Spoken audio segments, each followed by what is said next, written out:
Yeah, I'm a spiritual philosopher just disguised as a guy's guy who loves to play sports and, has a pretty decent way of articulating things and making the profound palatable for people. That's really what's going on. But thank you for sharing that. It's powerful stuff. I did want to ask you, I think you spoke to a lot of this, but maybe just to finish fleshing it out, what are the 6 stages of dis-ease? Oh, yeah. From Ayurveda, it's one of my favorite components. It's called samprapti is the process. So the first stage is accumulation. So when we look at somebody's dosha, vata, pitta, kapha, and people can find a wealth of information online if they were to search anything about Ayurveda. And we've had Sahara Rose on, so anyone can go back and reference that episode also. Okay, cool. Yeah. And I do some work with a company called Banyan Botanicals. And so they provide products. I don't get paid anything for this. I'm not selling anything, but they do have great resources. So you can go to Banyan Botanicals and they have a quiz you can take. They have information about each of the doshas. So I just like to push people there so that they can get educated if they want. So when we talk about the first stage, accumulation, what we're normally speaking to is there's too much vata, which is really air, too much pitta, which is fire, or too much kapha, which is sort of a combination of earth and water. So what that means is you get too much of that element in your system. So let's take pitta, fire. That's me, I think. That's you predominantly, yes, and myself also. So if you get too much fire, that can be through stress. Think about there's too much heat in your system because you're aggravated. You got too much spicy food, too much alcohol, which is very heating. So anything like that becomes heat aggravating, which is the second stage. So if you accumulate too much of one thing, now it becomes an aggravation. What does that look like? Well, if it's the fire, maybe you got a little bit of heartburn, acid reflux, maybe you get like a little bit of agitation more than normal emotionally. And then the third stage is spread. So think about it. If you've got anything that accumulates, it's going to spread at some point, right? You could take your closet, right? You accumulate too many clothes. Now it's aggravating. Why? Because I can't freaking find what I'm looking for, right? But then they start to spread and it spills out into your bedroom or whatever it is. So that's why I love the principles of physics. But in Ayurveda, we're talking about the doshas. So too much fire, it spreads, it goes through your bloodstream. And then the fourth stage is it becomes localized. So the heat that built up because of your diet, it's usually associated with digestion, became an aggravator. It started to spread systemically throughout your whole body, and then it localized somewhere. So let's just say, Jade, I don't know if you're a dancer or something and you hurt your knee when you were young. Well, maybe that heat is like, oh, here we've lost some integrity in the body. This is a great place for the excess to hang out, right? Like I don't mean this in a derogatory way, but the homeless don't hang out in the nicest areas. They find somewhere where it's dark and seedy and, they can live and camp out on the street. They won't be bothered, yeah. Yeah, so it's sort of where there's an absence of integrity, meaning where things don't work smoothly or in a harmonious way. Well, same with our body, right? So the excess that spread found a nice place. And then the fifth stage is it becomes manifested as a disease there. So that in the heat, it could become a rash. It could become some sort of arthritis where there's like an inflammation in the joint. And then the final stage in the sixth stage is it becomes diversified. So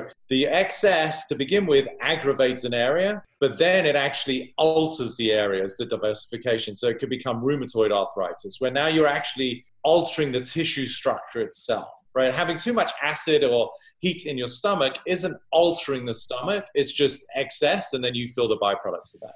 So once you get to stage 5 or 6, it's very difficult to reverse. But why I love the system is because if you understand that the first stage of disease is accumulation, stop getting so much shit in your life. So it's in your body, in your mind, in your house, whatever it is. This is why cleansing feels good to people. Because what are you doing? You're letting go, right? So it's just such a beautiful system as far as... Yeah, like Kim John Payne talks about how your exterior world represents your interior world. Yeah, clutter, externally is invariably a reflection of the clutter that people have, or the desire for more, which, as Mercedes is saying, like this is invariably that incessant desire to try and fill a black hole that can't be filled. This is infomercials. Marketers know this about humans because what do they say? Wait, there's more. What is that appealing to? It's appealing to the unsatiable aspect of the ego, right? Everyone wait, there's more. Yeah. It's so easy now with the Amazon app on our phone. Right. All the hoarding going on. Yeah. Directly to that.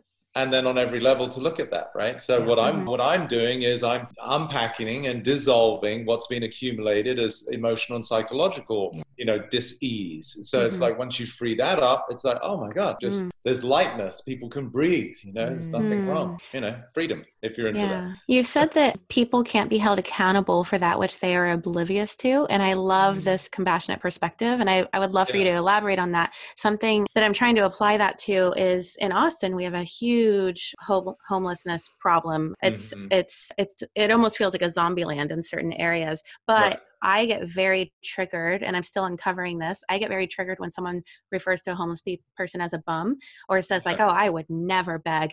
And as a teenager, I was a homeless person who did beg on the street. So I'm sure that that's something I need to uncover and figure out. But I'm trying to apply what you say about not holding people accountable to what they're oblivious to. But could you just maybe elaborate a little bit on it? Yeah, so it works in both cases there, right?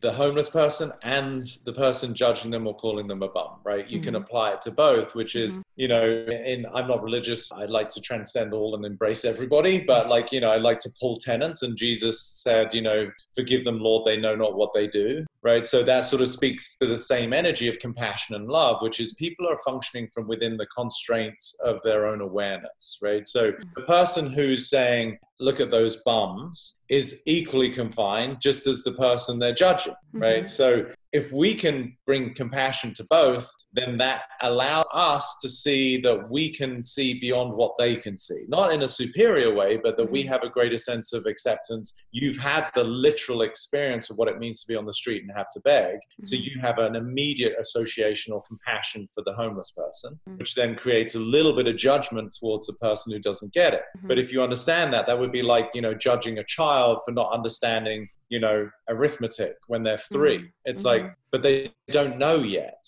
right? Yeah. So the person judging for your evolution, I'm contributing something to you here, is that maybe you have the opportunity, if you wanted, to share yourself and educate that person as to why that might be a derogatory way to speak to about another human because you were there. And that might just up level their awareness and their compassion. You see, this is where we learn from each other. So I need to work on my articulation. I want to speak the way you do, because I typically will just be like, he is you, you are him, we are all God. He's God in one of his myriad of disguises. And then they don't want to talk to me anymore. Right, yeah.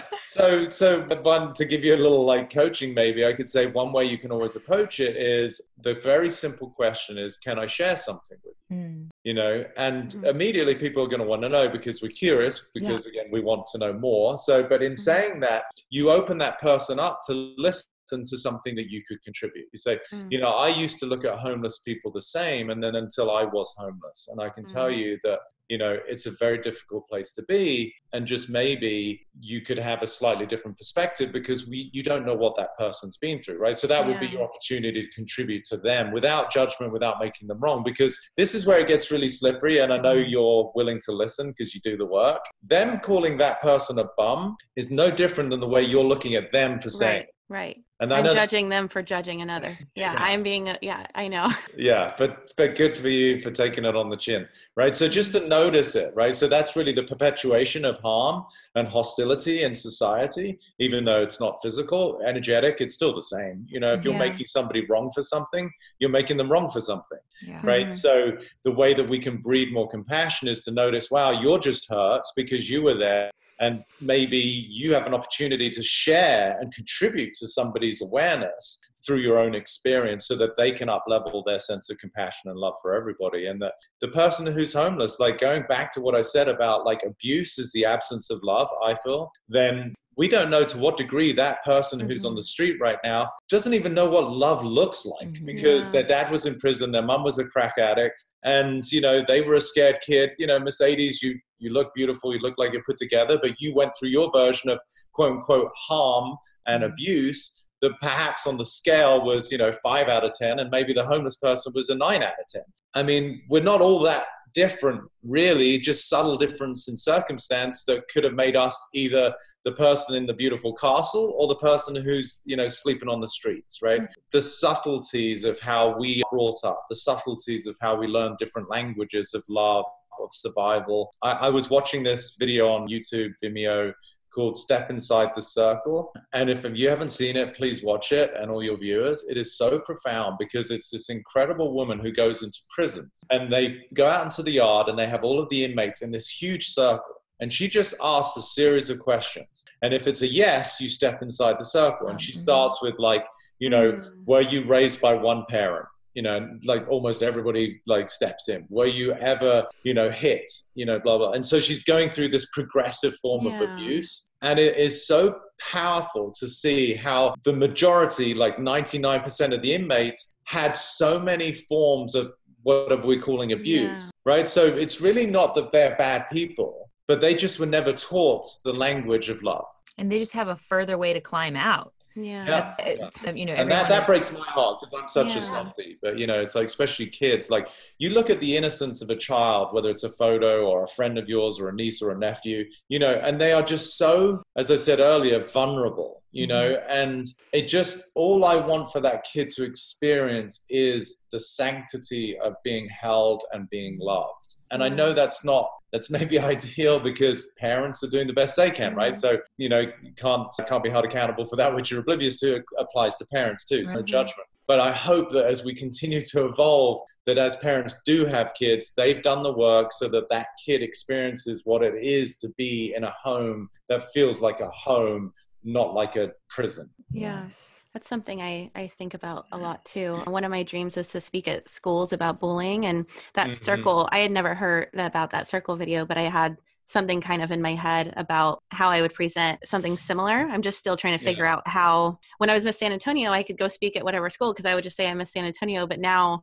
like they don't just let anybody, you know, come speak at schools, especially now with the shootings and everything. So I'm trying to figure out a platform for that. That's cool though. But if I watch the video, I think you'll get a lot from it. It's very powerful. We'll post it in the show notes as well. Could you also share your story about the smoker who asked you how you would help him? It's one of my favorite stories I've ever heard. Yeah, I was just in Arizona. I was working with one of my golf pros, and at the end of the day, just relaxing in the hot tub. And this couple and their baby got in, and the mum was kind of taking care of the young kid. And so the dad just engaged in conversation, the usual like, oh, you're on vacation, what are you doing here? And I explained I was here for a golf tournament. And he said, oh, that's cool. Are you playing? I said, no, I'm just working with a pro. He said, oh, you're like his caddy. I said, well, you know, no, maybe his mental caddy, carrying his mental baggage. And so he was really fascinated by that. He said, wow. And his first question was, how would you help me stop smoking? And I said, I wouldn't. And so, you know, because I live in such a unique world where I don't make anything wrong, right? So he was a bit confused. He's like,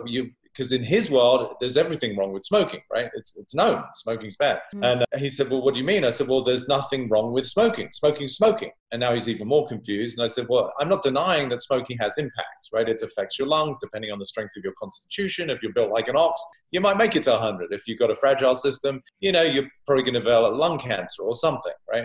So smoking, based again on physics, has its impact depending on who you are. But I could tell from him that there was a lot of judgment around it. So I said, let me put it this way. I said, if you were okay with smoking, you didn't judge smoking, you didn't think smoking was bad, you didn't judge yourself for smoking, how would you feel? His shoulders dropped like 2 inches. He's like, oh my God, I feel so relieved. And I said, when you feel that relieved, do you need a cigarette? And, you know, he just got it, right? I said, so you don't judge smoking, you judge yourself. In self-judgment, you create dis-ease, right? Which is what we've been talking about. He created a sense of suffering based on his own internal angst about who he was, not enough, whatever it is. And then he found relief in cigarettes. So the cigarettes were the byproducts of his suffering. But once we got him to a place of deep acceptance, aka not judging yourself, he found relief. You don't need any substance when you're in a state of freedom or relief. So that was that story. And then he came running up to me like a little boy 2 days later. He saw me in the lobby and he's like, I haven't even had a cigarette. I'm like, powerful stuff. Good boy. I love that you don't make anything bad, because I feel like I get obsessed with anyone that I love. I try to me and Mercedes are both magicians. So I'm like always trying to help them be healthier and limit screen time and do all of those things. And I really need to balance it with the lover. Control. But what's the undercurrent for that? What's the lover? What's the subtext for that? So the archetype magician is. But what's the subtext of that behavior? Control and fear. But look at it energetically. If you're feeling the need to do that and help, like there's a couple of things at work, right? So let's look at them. What's the underlying current of that sort of behavioral adaptation towards people? What's the attention? What's the agenda? And what's the implication? I feel like it comes from a place of love, but it is like this feeling of fixing. Yeah, exactly. So they're sort of concurrent, right? So the intention is pure. You both care, you love your loved ones or friends or whoever you're saying it to. But the actual behavior is manipulative. Right. So it's a conflict. So you're well intended, but the way you're doing it, it's got a little demand. It's got pressure. It's got implication of like that what they're doing is wrong. That's what they're going to hear. That's what they're going to feel. And everyone's going to deflect that or defend it or react to it. So again, similar to what I was saying, when you could approach the person calling the homeless person up, you could say, can I make a suggestion? So don't make it about them, make it about you. So rather than saying, I want you to limit your screen time, you could say something like, can I share something with you? And of course, they're going to say, yeah. And say, I get so worried and I get so concerned about like when you use the screen too much, right? Or you're on devices, like, how can I, like, can you help me with that? Like, cause I get concerned about your eyes or your brain or like, you see, you're talking about yourself, not like, it's got the should energy otherwise, right? I know. So that would be one way to share how much you care about them versus telling people what to do. Or you could also counteract it by recognizing that everybody's doing what they're doing and then where they're at. And if you can share, but sharing is very different than instructing. I don't instruct people what to do. I just don't. You know, I could see all sorts of things walking through an airport or, you know, just around a promenade anywhere down here in Los Angeles. I could see all sorts of manner. But if I went up to somebody and said, hey, I'm reading your energy, and they you know, they could punch me, they tell me to go F myself. Unless somebody invites you into their home, their psychological home, then it's going to be very difficult to make any lasting change. Yeah. We're shooting all over people. Yeah. Instead of respecting where they're at on their journey and just being the light. Being the light. Absolutely. Lead by example. I mean, inspire people, don't instruct is what I do. I want to be a form of inspiration. I don't want to tell people how to live their life. If they're inspired by the way I live, awesome. I'm happy to share and help. And if we're bothered by how they're living, then that's something going on in us, not in them. That's exactly. Yeah. So you kind of started breaking it down here, but can you explain how you reverse engineer people's symptoms? Yeah, I mean, it's just understanding, again, that process of physics, right? So if somebody's got a control issue, it's like, well, why do they have a control issue? They're only going to control things if they have fear. Well, why do they have fear? Because at some level, similar to what you shared about being around your stepmom, they've been indoctrinated with this idea that they're not going to be okay, they're not safe, whatever it is. So that would be the reverse engineer, is look at the behavior and the outcome, understand what was the precursor to that. Every outcome has got the precursor of whatever actions people took, right? So if you understand, okay, well, what drove the action? Why did they do what they did? So then you can see, okay, well, what is the mindset that drove the action, which is more conscious usually. And then we want to look at the deeper level, which is my forte, which is, okay, what is beneath the conscious thought and emotion that created the action that gave rise to the outcome? Right. So does that make sense? I mean, I do it so naturally and so quickly. I know it's a lot to digest. But if you can understand that all outcome is a byproduct of action, all action is a byproduct of a combination of thoughts and feelings or emotions are a byproduct of the world you live in at the subconscious level. So that's what I can see when somebody's telling me they struggle with whatever they're struggling with.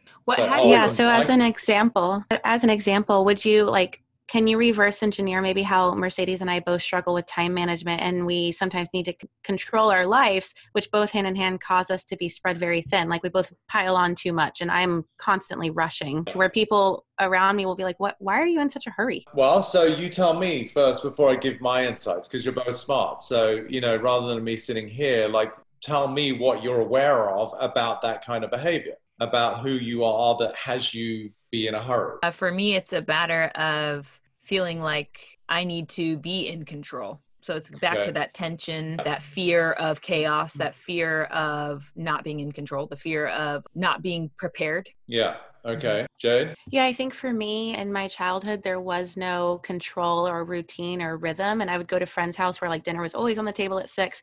And so now I think I overstructure and am a bit obsessed with rhythm, and to where I'm like, okay, we got to be this time. And it's a sense of trying to give my kids what I didn't have, a predictability, but it's over the top. Yeah, because the energy is still the same. So now in both cases, there's going to be a similarity. So what are you both actually saying? What's the concern? What's the underlying fear? I won't be enough if I don't show up. Yeah, that's definitely part of it. Yeah. Maybe it's a worthiness thing, or I'm trying to prove something about my character, myself. Yeah, there's definitely an element of like, trying to increase your stock or your value by showing up in a certain way, but it's not really the driving force that I feel. I think you actually both have the same. So look a little deeper, Jay, what do you see in the need to have things a certain way? What's the actual implication? What are you saying if, things have to be a certain way? What is the concern? Then I'm not okay with what is. Yeah, so that's part of it, but it's a little bit more insidious than that. So you're just look at, okay, let's just say you don't have dinner at 6, right? You don't stick to your perfect schedule. What are you saying about that? That it's that I guess the feeling that I get is that like it really does feel like everything's going to fall apart for some reason. Yeah, great. And I pile on so much to almost make it feel rushed. Yeah, so almost like it's like that's how my brain is used to, so it's addicted to that. Yeah, and it is an chemical. addiction. It is an addiction, right? So if everything's going to fall apart, put that in lay terms. Like if everything falls apart, what's going to happen to you? I die. Yeah, it's a life or death thing, right? So, but like for me, it's my kids. My kids will have trauma. Right. Okay, so let's just look at it at a big, broad stroke. Like, kids are going to have trauma. How would we say that in the way that we relate to our future? Is everything going to work out? No. Yeah, it will. No, I mean, it will, but no, that's not the way you're relating to Right. it. So what's the antithesis of that? If it's not going to work out, what are you actually saying? If you don't have dinner at 6 and blah, blah, blah, and if they have too much device time, what are you saying? What's the fear? I'm not enough. That's part of it, but that's not the one related. That's now, right? If I'm not enough, I'm not enough now. It's almost believing that we have control over all of that when we really don't. But I know you don't, and I'm just trying to help you find so much freedom. Right? So you can have dinner at 6 or 9, and the implication that you think that you have to have dinner at a certain time, again, just using that as one example, or that Mercedes thinks she has to control things or look a certain way or have blah, blah, blah. The implication underneath, there's something at stake where you're saying, if things don't happen that way, I'm what? And it's not enough. It's much more to do with what Mercedes said, life or death. Life or death, right? Life good. Death means I'm not what? Living? Not alive. Yeah, so if you're not alive, you're going to be fine. But the implication around you, if you're scared about the future, what do you say? That you're not what? I'm trying to not... Safe. You're not safe for sure, but that's a now moment, right? I feel like we're in your remedial class. We're doing the beginning. So this is tough because it's a blind spot, right? It's a blind spot. So the concern for things being the way you think they have to be, and if they're not, like, what does that mean? If it's not dinner at 6, then you said it, Jade, things are going to fall apart. If things fall apart, what's the implication? I'm going to be left and abandoned and... Well, that I don't have control. Yeah, and if you don't have control, what's going to happen to you? I'm going to lose it. Well, I'd like to consider you've already lost it. I'm trying to find it. For the sake of time and for the audience at home, we're all screaming Yeah. it. So I want you to consider, both of you, the construct you're stuck in is the illusion that as it relates to your future, you're not going to be okay, or your kids are not going to be okay. It's something about it's not going to work out. Just feel into that. So feel into the energy, it's not going to work out. What does that leave you feeling? If it's not going to be okay, or it's not going to work out, how does that leave you feeling? Scared. Hopeless. Yeah. Yeah, fear. Anxiety. That's a lot of anxiety too, right? Yeah. So your brain has come up with mechanisms in your own world. Yours is the antithesis of what you had because you didn't feel okay in an environment where there was no structure. So your brain is like, okay, that's a horrible place to be. So what I'm going to do is create structure because that's the antidote to not feeling okay. No, it's not. That's you not feeling okay and now just adding structure. Yeah. Do you see? That's the crazy part. Yeah. You can give a shit, They're probably like, Mum, relax, right? So it's about recognizing that the energy is still the same, right? Which is no judgment, but it's, again, no different to you judging the person who's judging the bum. There's the opportunity to be like, wow, I'm doing the same thing that my parents were doing or what they weren't doing. When a father says, I'm going to be the most loving father because I never had that as a parent, what he's actually saying is I'm being like my parents, just the other side of the same coin. Yeah. And when you really get it, it's well-intended, but you're still driving the same energy. So for you, I get how much you love your kids, which is beautiful. Like I said, the intention is there, but the agenda is manipulative, right? Which doesn't make you bad. But it's like, wow, you love your kids. But what if love looked like it's okay? It's okay. It's okay if we eat at 6:05 versus 6, or, God forbid, at 6:20. It's okay. So we can see I'm not going to be okay creates anxiety, fear, being scared. And then, of course, behaviorally, you want to control everything. That's natural, right? Because you think it's not going to work out. Well, then I better take care of it. But is it true, as a truth, that you're not going to be okay? Yes or no? No. Is it true that you're not going to be okay? As a truth? No. Right. Now feel into that. Feel into the absence of the concern that it's not going to work out. What becomes available for you? And this is new, right? You're sitting here with me, hopefully stepping into a completely new relationship with yourself. So this might take a minute, but think into, if you didn't have to worry about what was going to happen or how things were going to work out, how would you feel? Just with me right now. Mercedes, you go first. I would feel a relief that I don't have to, I have this mantra that I don't practice enough, but it's that the world is not going to fall apart if you don't stay busy. If you let go once in a while. Okay, well, like, not to make this too graphic, but let go, what does that imply with you? Yeah, totally. Right? That's exactly my issue. Like, this is like, So, but it's the energetic representation showing up in your body, right? So what you just described, the relief, let go, relax. Literally. Yeah, which is amazing, right? Isn't that beautiful? It's only because you have a dysfunctional relationship to your future, which is very human, where you're concerned things aren't going to go the way you want. So now you're trying to make sure they do, which is completely futile. And it's actually exacerbating the very fear that you're trying to avoid. Crazy making. It's why fucking people drink so much, right? So amazing. So relief. So Jade, in the absence of concern for the way things are going to turn out, if there was no wrong, similar to my smoker story, you could eat at 6. I could say, what? You're feeding your kids at 6? That's terrible. You should eat them at 5:30. And now you're like, oh, yeah, I've been doing it wrong. All this great blood pressure, right? Right. So in the absence of thinking you had to have structure and things had to be a certain way, how would you feel? Loose. And there's a feeling of that comes up of irresponsibility, but it still feels like oh, it's impossible for you to be irresponsible. You're so conditioned to try and be responsible. It'd be nice for you to be a little bit more loose, right? Yeah. So what would that feel like for your kids, that energy? Oh yeah, they would feel a lot more nurturing. Nurturing and playful. Yeah. Which would be the healthier environment? The mum who's stressed and worried about a future, who's got structure, or the mum who's loose and it's like, it's okay, let's have some fun. Which is a healthier environment? The loose and fun. And it's one of Jade's number one things she says is she wants to be seen by her children as playful. Yeah, but even the wanting is implying that you're not. You're very playful. But the wanting is the trying, and that's the effort that actually avoids you just being you, accepting you. Much deeper issues there, right?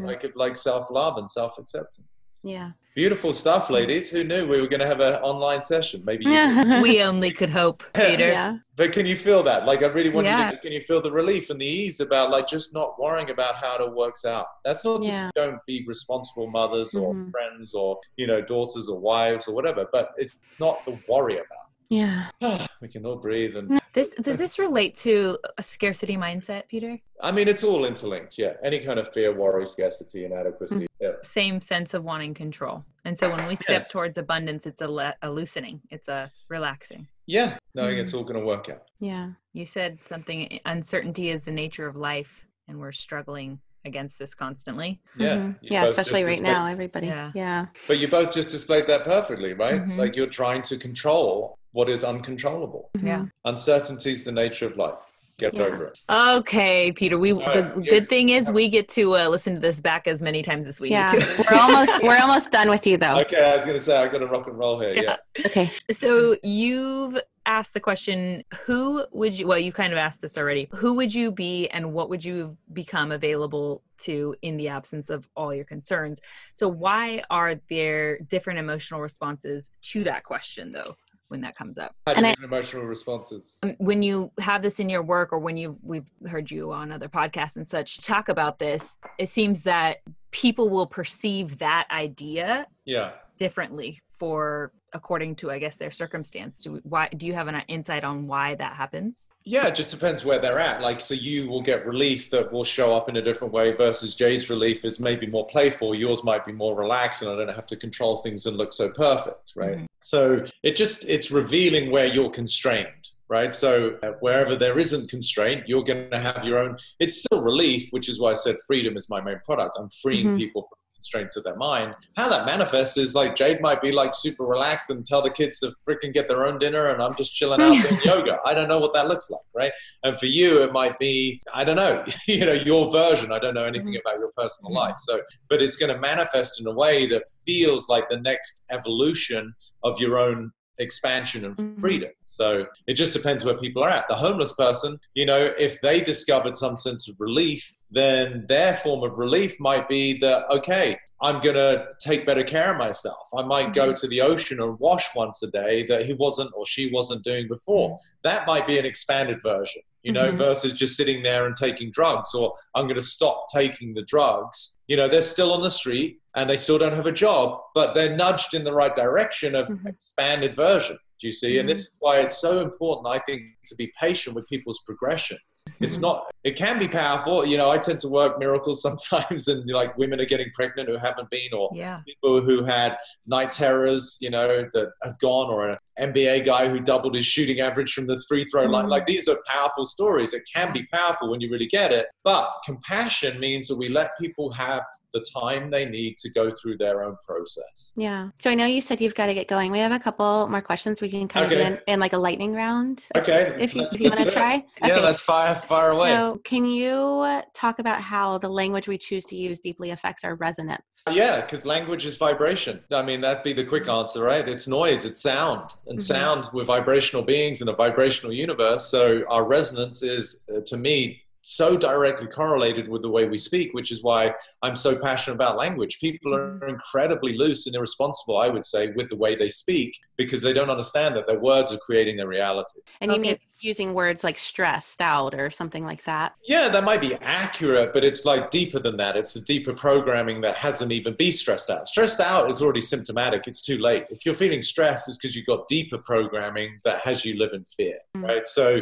that's why this work is so powerful, but it's also a little tricky, because you've got to be able to know how to get down to the deeper codes, creating the psychological and physiological outcomes. So it's symptomatic, that's why Western medicine look, I don't want to get into these shit fight arguments, but Western medicine doesn't work. The people in the system, beautiful, they care, they want to make a difference, but the system only treats symptoms, right? That's not getting to the root cause of why someone has acid reflux. Giving someone Nexium or Prilosec has got nothing to do with health, nothing. It's got to do with selling drugs. That person, if they stop taking it, they have acid reflux again. Or if they have, people take beta blockers for hypertension, as long as they keep taking them, they apparently don't have high blood pressure.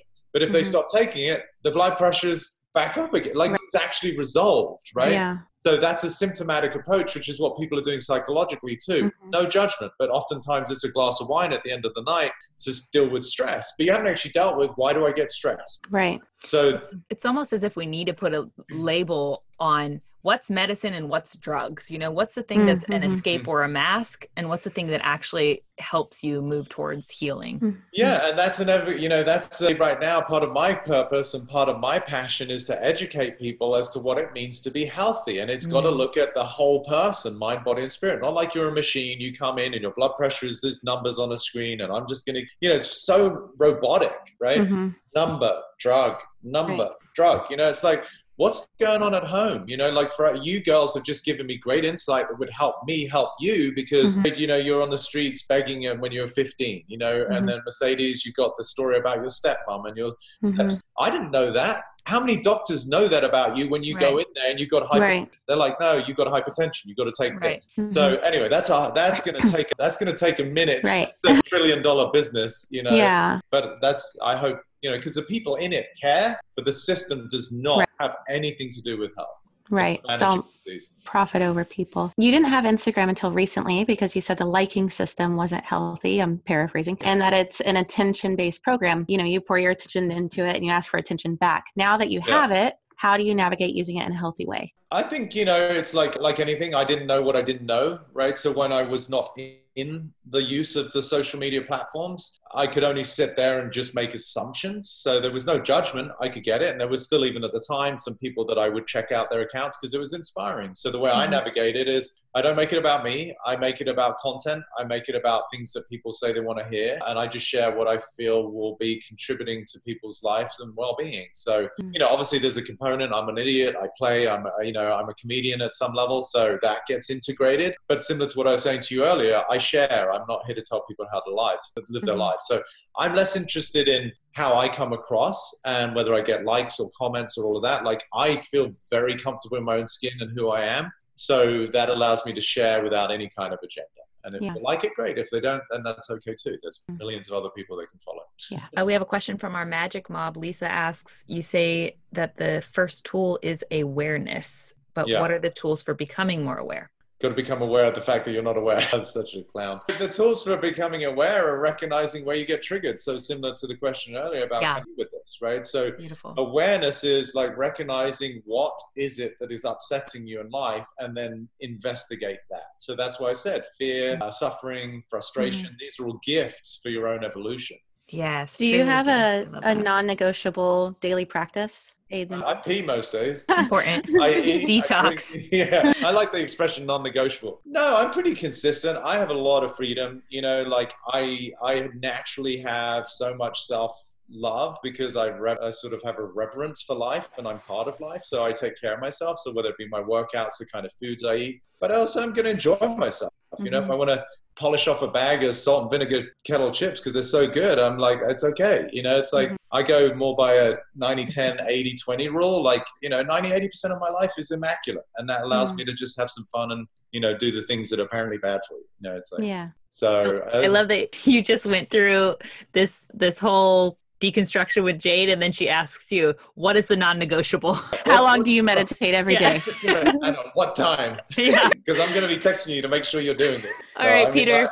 I'm consistent in my self-care, you know, but what that looks like this morning I worked out and did infrared sauna. Tomorrow I might ride my bike and, you know, just jump in a cold bath. Do you use intuition with that? Is it like you sit with yourself and say, what do you need today? Or what is the process? Yeah, a lot of that. And also, like, I think, you know, some of the things that people are now starting to understand about the importance of sleep, right? Like, so where's my body at? Like, you know, if I feel like I'm well rested, I ate well, I might just crush it in the gym. You know, if I'm not so well rested, or maybe my sleep was a little disturbed, or I've been busy, then maybe it's like a light yoga and stretching or nothing, you know, or maybe just sit in the hot tub and, you know, just meditate. So yes, definitely listening to where my body's at, honoring what it feels it needs. And, you know, that is an extension of self-love. Yeah. I have a personal inquiry just about how you did develop your ability to articulate and relay this information and be a beautiful bridge. Gosh, I don't know if I can stake any claim to that. It's like asking LeBron James, like, how did you get to the point where you could be such an incredible athlete, like, you know, 6 feet off the ground? It's part of my makeup, right? Like if a really well-established astrologer were to look at my chart, they would say I'm a teacher, I'm a communicator, I'm a guru, because I have Jupiter and Mercury in my first house, you know, if that means anything to anyone out there. So it's part of my fate, it's part of my destiny, it's just the nature of who I am. And for that reason, I feel very blessed that I get to work in such a profound way that genuinely changes people at the deepest level and introduces them to a world of freedom. So I'm the lucky beneficiary, shall we say. I do a lot of work and I've done, you know, tons of stuff to facilitate that or to enhance it. But, you know, it was by the grace of God, shall we say. Yeah, Jade said before you got on that she feels like you almost channel when you speak, you know, you're channeling almost some other, whatever you want to call it, something out of the ethers. Yeah, it's sort of, I guess you could say it that way. It's sort of, I'm out of my own way. I'm not trying to impress. I'm not trying to beat someone. I'm just allowing, like, I love, as I said earlier, the realm of physics, right? Like, you know, I've been drinking some tea here while I've been talking to you ladies. The physics is that in 30 minutes, an hour, I'm going to probably have to go and evacuate my bladder, right? Because I've been drinking, right? So I have a really what I call an immaculate relationship with reality, you know? And so what that means is that I've become very astute, understanding how physics works. And so if you live in a mindset of inadequacy, then the physics of your relationship to yourself is going to be in loathing and judgment, which means physiologically, you're going to be in a state of perhaps less self-care, less self-love, right? You see, it's, you can understand, it's like the Matrix. I feel like Neo, you know, I just saw all the code. Yeah. Beautiful. All right. So we ask these short questions at the end of every show. The first one is, if you could hug your younger self right now, what would you say? Bad boy. I would just say, I got you. I'll never leave you and I love you. Beautiful. If you could have the whole world read one book, which would it be? Mine. Do you have one? I don't even have one yet. Yeah, why not? That's a funny response. But it's a work in progress. So for sure, I mean, come on, like who doesn't want freedom, right? It's out there. Gosh, I don't know, because it's so different for everybody. You know, that's I'm going to stick by what I said because I don't promote myself. So I'm saying read mine when it comes out. Yeah. Now you've got to develop patience. Yeah. You're writing it in quotes too. I heard you say. Yeah, right? That's the format that I write. It's quotes and then I expand on. So some of the quotes you use, like true happiness is the absence of happiness. And then I would unpack it and give people because some of them are self-explanatory. Some of them really need a little bit more. Yeah, I can't wait for it. Okay. If you could whisper one phrase to everyone on the planet, what would it be? What? You could whisper one phrase to everyone on the planet, what would it be? Boo. You get goofy around I would- lunchtime.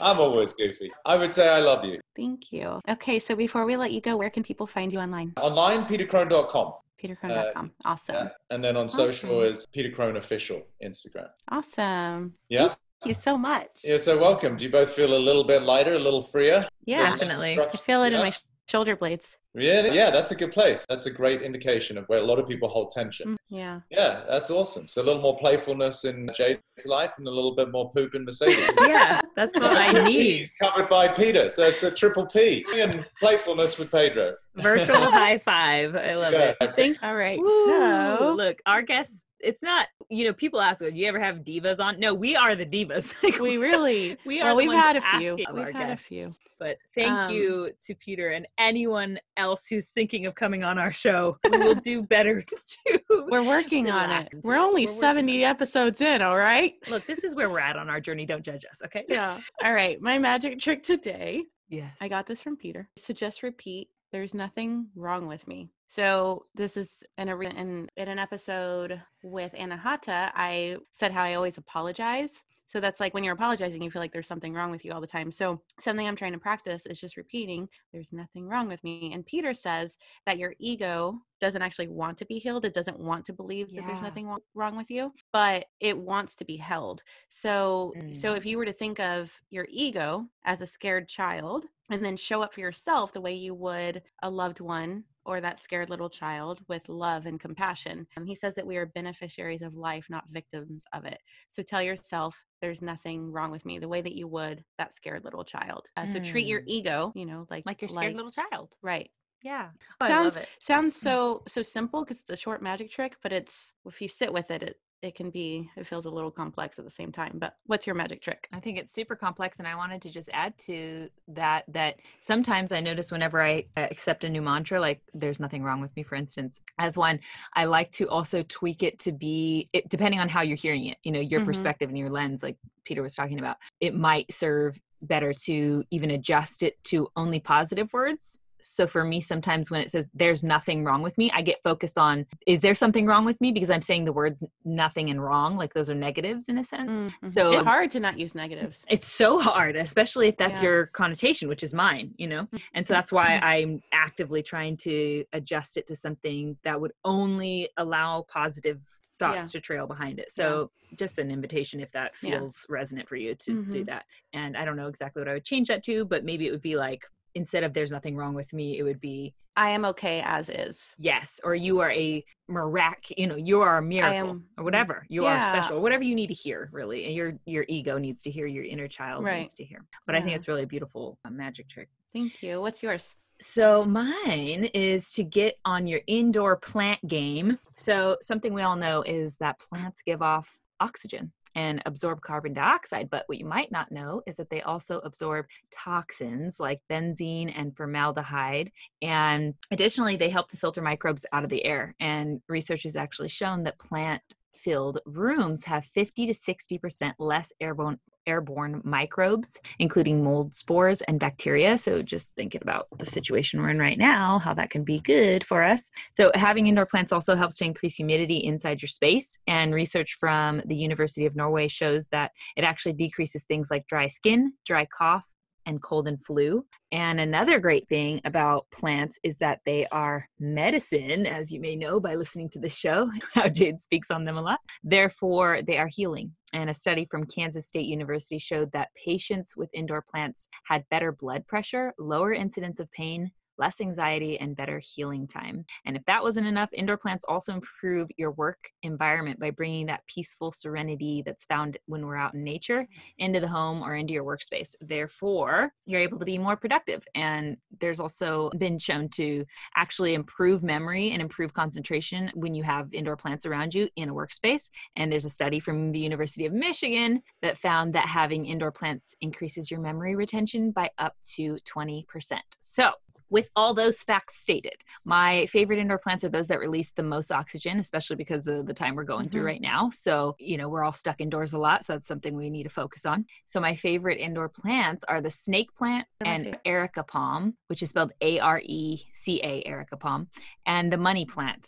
Yeah, or money tree. Or money tree. And typically having about 3 to 6 of any of these plants or a mixture of them per person in your household or workspace is what's recommended. Per person. Yeah, I like this. It's got to have a jungle in there. Because I've recently been pretty much grounded from getting plants. Because when I went to stay with my boyfriend, he was like, you come with your own forest. Yeah, yes. And then I've told you, woman. But I lined his bathtub window with plants. And I told him to go take a bath one time when he was having a rough day. One of them fell on him. And he said, I went from Mary Poppins to Batman. I was like, how was your bath? And he said, a plant fell. And I said, which one? He said, a cactus fell on me. And she didn't not concerned of his bodily, injuries at all, but just ran upstairs, dirt all in the bathtub. I am a plant mom for sure. Yeah. So I like this rule. 3 just per person. That's 30 plants minimum in my home. Imagine it now. It'll be a full weed whack when I walk through the door just to get in.